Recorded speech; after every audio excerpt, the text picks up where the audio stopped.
Audiobook do livro Primícias do Reino. Do Espírito Amélia Rodrigues. Capítulo 14. A mulher hemorroíça. O coração arrítmico constringia-lhe o peito, e o ar que aspirava, pesado, parecia carregado de fumo. Angústia incoercível dominava-lhe o espírito desde as vésperas. A noite fora difícil de ser vencida. Expectativa incomparável assaltara-a desde que soubera dos lamentáveis acontecimentos no horto. A traição de Judas sucederam-se à deserção dos amigos, a negação de Pedro e ele, a sós, fora instrumento do escárnio e da arrogância de todos, levado à extrema humilhação por aqueles que, desde há muito, ambicionavam pôr-lhe as mãos. As notícias, em tom de cantilena cansativa, corriam zombeteiras por todos os lábios, até mesmo repetidas por bocas antes mortas e que podiam agora falar graças a ele. O dia começara com um sol em brasa, queimando tudo. O vento quente, àquela hora da tarde, crestava. A sinistra caravana que o empurrava na direção do Gólgota ainda não atravessara a porta de saída da cidade, aumentada cada vez mais por novos espectadores impenitentes que o saudaram poucos dias antes, quando ele chegará a Jerusalém. Ela os ouve gritar e adiante.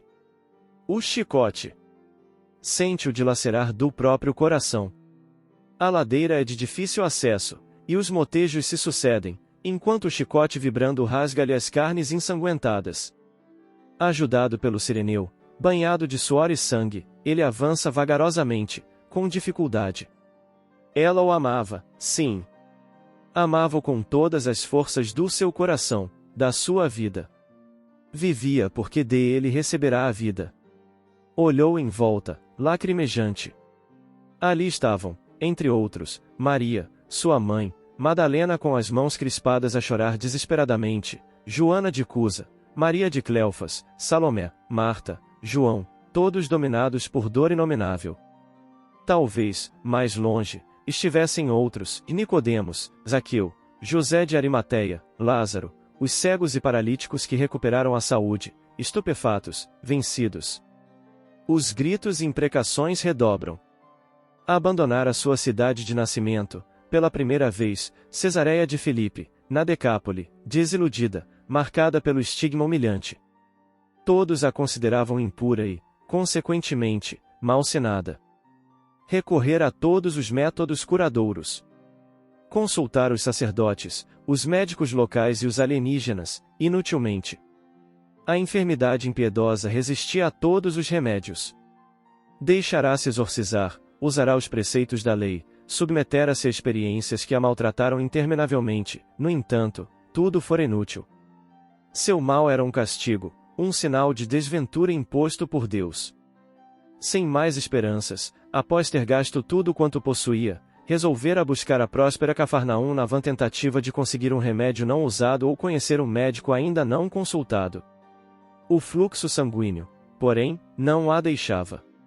Via-se constrangida a esconder-se, ocultando a marca da sua desdita. Tinha, agora, pela primeira vez, a oportunidade de falar com ele. Seu nome, seus prodígios, conhecia-os através dos que, de suas mãos, haviam recebido a saúde como doação máxima. E ele ali estava, a alguns passos. Demandava a casa de Jairo, o chefe da sinagoga, cuja filha se encontrava nas malhas da agonia e toda a cidade lamentava aquela perda irreparável. Amado pela sua bondade e compreensão dos problemas humanos, Jairo buscará o Rabi desde cedo, procurando-o em todo lugar. Recorrer à casa de Simão, procurara na residência dos filhos de Zebedeu e, por fim, fora buscá-lo na praia, após a viagem que fizera ao outro lado do mar. Com Jairo uma grande e curiosa multidão o seguiu. Também ela estava entre os que o seguiam, a 2 passos, tomada por ansiedade incomparável. Faltava-lhe coragem para falar-lhe, tantos eram os ouvidos atentos. Conheciam-na, e as marcas da sua miséria orgânica denunciavam-lhe o mal que a fizera pusilânime em excesso. Vencida pela anemia, descarnada, até mesmo diante dos médicos sentia o constrangimento que lhe impunha a doença. Àquela hora, no entanto, se a perdesse, perderia o precioso minuto, o mais importante da vida. Em turbilhão mental aproximou-se emocionada, a medo. Cria ele. Sentia-o invadir-lhe o íntimo, como se todo ele se desprendesse uma força ignota, miraculosa. Nos seus olhos, no seu porte, em todo ele havia uma tão grande serenidade e grandeza. A rua estreita, a multidão se adensando cada vez mais, o turbilhão íntimo, faziam-na gritar sem voz, pedir-lhe socorro sem palavras. Vencendo a agonia que a assaltava, com a visão turbada, num movimento irresistível, puxou-lhe a fímbria dos vestidos, e... ó! Ventura!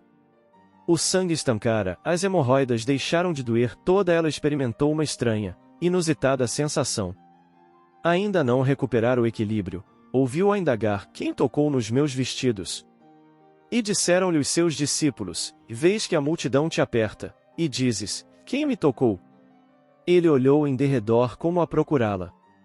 Nesse momento, atirou-se-lhe aos pés e bradou: fui eu, Senhor, que era desgraçada. Sabia que, em tocando tuas vestes, poderia recuperar minha saúde. Filha, falará-lhe com ternura e bondade: a tua fé te salvou, vai em paz, e sê curada desse teu mal. As inefáveis emoções daquele instante. Ficaria ali, imóvel, vencida pela gratidão, em lágrimas de júbilo, adorando-o, se o pudesse. Despertaram-na para a realidade os que lhe sindicavam o acontecido. Depois, transcorridos alguns dias, volveu aos seus e aos sítios donde viera do outro lado do mar. Todos queriam vê-la, ouvir-lhe a narrativa, constatar. Com a saúde viera-lhe igualmente uma ânsia insopitável de vida nova.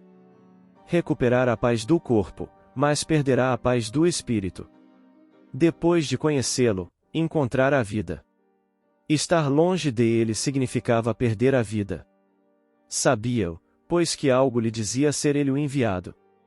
Necessitava abandonar tudo e seguiu-o. Depois de relutar algum tempo, despediu-se dos amigos e parentes, que antes a detestavam, e foi ao seu encontro. Desde então ouvia suas pregações na orla do mar, nas cidadezinhas próximas, perdida na multidão. Lentamente enchia o espírito de paz, como o sol de luz que inunda a terra, quando chega o carro da madrugada. Seguindo-o por toda parte, não ignorava os que o detestavam e, no coração, temia por ele. As maldições despertaram-na. A realidade surgia dolorosa no clamor ostensivo do ódio e da intemperança generalizados. Aquela subida cruel pela colina de Acra o quebrava-o sob o peso da cruz. Subitamente ele escorregou e caiu. Não se conteve, tomou de uma toalha que trazia, alvinitente lisa, e correu-lhe ao encontro. Não tiveram tempo de fazê-la retroceder. Aquele semblante, ensanguentado e dorido, amargurava-a, envolveu a face no linho branco e enxugou-a carinhosamente. Houve uma exclamação de estupor, quando retirou a toalha, que nela se estampava o rosto dele, tingido pelo sangue. Gritou: então, vede. Vós que passais, atendei-me. O pranto lhe embarga a voz. O chicote. Bradam os judeus: o chicote. Laceremo-lo. Não tenhamos piedade. Ele, no entanto, olha-a, demoradamente, naquele átimo diminuto. Os lábios entreabertos nada dizem. Porém, ela ouve no imo sua voz, como antes, e vai em paz. Lembrar-me-ei de ti. A caravana atravessa a porta judiciária, desce a encosta e começa a subida da colina da caveira. Ele tomba, novamente. O clamor da angústia das mulheres se levanta e grita alto. Macerado e trêmulo, ele magnetiza a multidão com o olhar dorido, e diz: filhas de Jerusalém, não choreis por mim, chorai antes por vós mesmas, e por vossos filhos. Dias virão amargos e terríveis, em que clamareis: e bem-aventuradas as estéreis, e os ventres que não geraram, e os peitos que não amamentaram. Clamareis aos montes: caí sobre nós, cobre-nos. Por quê? Se ao madeiro verde fazem isto, que se fará ao seco? Chegando ao topo da colina, começaram a despi-lo. Logo depois estava morto. Aos pés da cruz, rememorando-lhe os feitos, recordou, então, as suas palavras: e eu, quando for levantado da terra, todos atrairei a mim. Ele estava erguido. A humanidade segui-lo-ia depois. Desceu o monte e saiu a servi-lo, acompanhando os que o amavam.